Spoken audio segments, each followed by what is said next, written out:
Tant qu'on est dans la peur, dans le stress, dans l'angoisse, dans ce qui s'en vient, dans appréhender ce qui s'en vient, ou d'être dans le passé, on n'est pas dans le présent, le mental conserve son pouvoir, conserve son contrôle.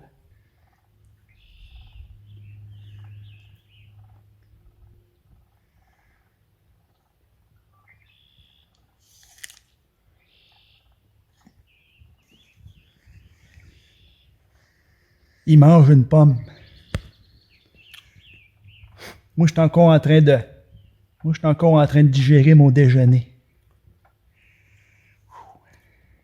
Pas rien que ça. Ah ben non. Avec des bonnes noix pour ça. Ah non, non. Oh, c'est sûr, moi. Faut attendre d'être rendu en haut avant. Mais qu'on soit prêt, mais qu'on redescende, ça va être pas pire. Je vais pouvoir me faire le plan d'énergie avant de redescendre, mais si je mange en montant, Pas burpé. je risque d'avoir des petits reflux acides. Ils sont bien ici. Regardez ça, c'est beau.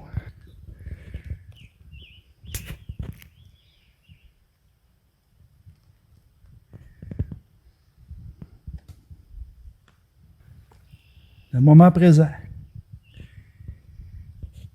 Il y a toujours un petit coin à quelque part qu'on peut se retirer pour respirer, avoir les deux pieds dans la terre,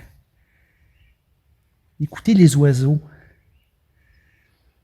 écouter la nature, écouter en nous.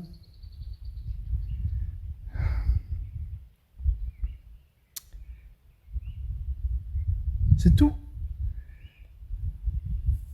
Prendre une pause. Aussi souvent qu'on le ressent comme étant nécessaire. Il faut se l'accorder. C'est comme une nourriture. Tu sais, quand on comprend l'importance de bien se nourrir, quand on comprend l'importance de bien respirer, de s'accorder des moments de pause pour écouter en soi, puis écouter autour de nous. Écouter le rythme de la vie, de la nature, et écouter notre rythme interne. Et cette symbiose qui est toujours là, mais que dans l'empressement de la vie du quotidien, la domination du mental, ben on est à quelque sorte court-circuité. C'est-à-dire que cette sensation de symbiose, elle est court-circuitée. Et tout ce qui est mis en place dans la matrice a un seul but: nous détourner, nous court-circuiter de ce cycle vivant. Il faut retourner à cette connexion-là. Et le plus possible la conserver avec nous. Ça fait combien de temps que je respire plus? Ça fait combien de temps que j'ai oublié de respirer réellement? Vous allez voir, vous allez associer. À chaque fois, vous allez pouvoir faire une association avec l'escalade du stress, l'escalade de la peur. C'est toujours pareil. À ce moment-là, reprends contact avec ta respiration profonde, avec qui je suis, mon centre. Vous allez voir, le stress, la peur. Vous allez reprendre contact avec votre nature spirituelle profonde. Le mental va tomber en second plan, et non pas c'est le maître qui me gère, c'est moi qui gère, c'est l'esprit qui est le conducteur du corps et des émotions. Et la respiration, c'est l'outil, c'est la clé de contact pour entretenir cette connexion, pour assurer. C'est un cycle de la vie. Tout est là. Alors, à travers tous les événements qu'on vit actuellement, il faut respirer. Il faut respirer. Un des plus importants secrets que la plupart des gens qui souffrent, qui sont en détresse, qui sont complètement sous l'emprise de la peur, ne maîtrisent pas. Ces gens-là sont inconscients qu'ils respirent. Alors, quand tu respires en conscience, tu reprends ton pouvoir.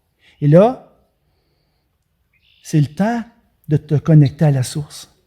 Au quotidien, quand on fait des choses qui ont tendance à perturber notre état émotionnel ou à nous déstabiliser, à nous mettre dans la peur, etc., comme mon père expliquait.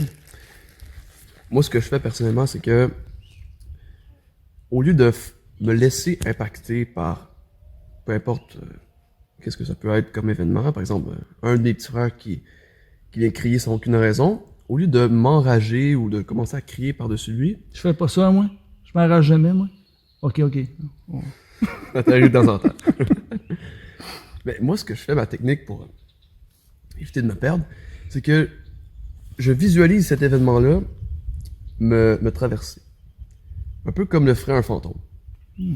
Au lieu que ce soit comme une boule de quilles qui vient m'éclater en pleine gueule.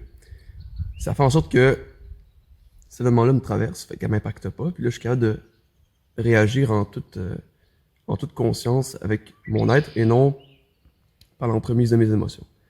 Fait que c'est ça que je voulais rajouter à cette merveilleuse technique de respiration, Wow. respiration consciente.